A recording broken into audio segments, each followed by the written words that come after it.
राजस्थान में 7 विधानसभा सीटों पर उपचुनाव के दौरान देवली उनियारा विधानसभा सीट काफी सुर्खियों में रही है।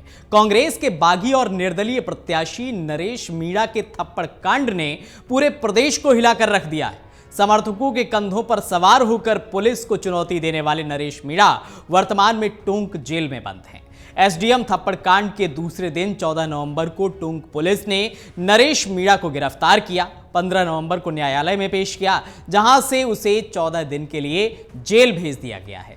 इस बीच 23 नवंबर को देवली उनियारा उपचुनाव के मतों की गिनती की जाएगी। ऐसे में अब यही मालूम पड़ता है कि नरेश मीणा जेल से अपना परिणाम जानेंगे। जेल में बंद नरेश मीणा के बारे में एक और चौंकाने वाली जानकारी सामने आई है। नरेश मीणा कर्ज के बोझ तले दबा हुआ है, जिसका खुलासा देवली उनियारा चुनाव शपथ पत्र से हुआ है। नरेश मीणा पेशे से पेट्रोल पंप संचालक है। इन्होंने हिंदुस्तान पेट्रोलियम से पेट्रोल पंप लीज पर ले रखा है।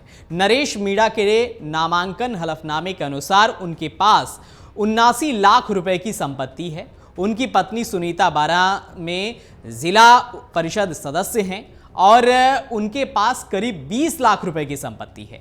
नरेश मीणा के वित्तीय विवरण से पता चलता है कि उसके पास 1,30,500 रुपए नकद है, जबकि उनकी पत्नी के पास 85,000 रुपए हैं।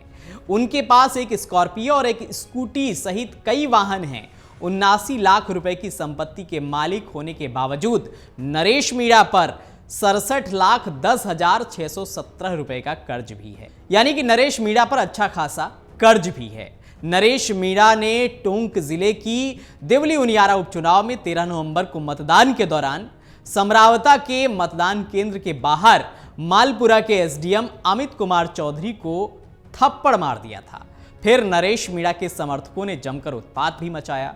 बतौर एरिया मजिस्ट्रेट उपचुनाव में तैनात एसडीएम अमित कुमार चौधरी की रिपोर्ट पर टोंक जिले के नगर फोर्ट थाने में 10 गंभीर धाराओं में मुकदमा दर्ज किया गया। साथ ही जनप्रतिनिधि अधिनियम के तहत कार्रवाई की मांग की गई। नरेश मीणा मूल रूप से 12 जिले के मोटपुर पुलिस थाना इलाके के रहने वाले हैं। इनके पिता कल्याण सिंह मीणा 3 दशकों तक गांव के सरपंच रहे। वर्तमान में उनकी मां सरपंच पद पर हैं। यानी पूरे परिवार के सदस्य राजनीति में हैं। पूरे परिवार में केवल नरेश ही ऐसे व्यक्ति हैं जो आए दिन मारपीट, हंगामा और उपद्रव करते हैं। उनके पिता कल्याण सिंह बेहद सरल और मिलनसार व्यक्ति हैं। वे बचपन से ही नरेश को समझाते रहे हैं कि नरेश को गुस्सा नहीं करना चाहिए, लेकिन नरेश खुद कहता है कि वह अपने आप पर कंट्रोल नहीं कर पाता है। नरेश मीणा ने गत विधानसभा चुनाव के दौरान भी 12 के छबड़ा से टिकट की दावेदारी की थी, लेकिन कांग्रेस ने उसे टिकट नहीं दिया था। टिकट नहीं मिलने पर नाराज होकर वह निर्दलीय प्रत्याशी के रूप में चुनाव मैदान में कूद पड़ा। उस वक्त नरेश मीणा को 43,921 वोट मिले। वो तीसरे स्थान पर रहा।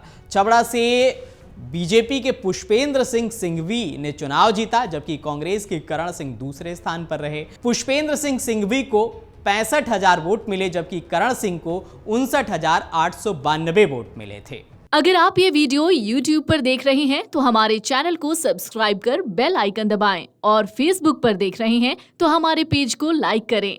8 मिलियन प्लस सब्सक्राइबर, आपके इस भरोसे के लिए बहुत धन्यवाद।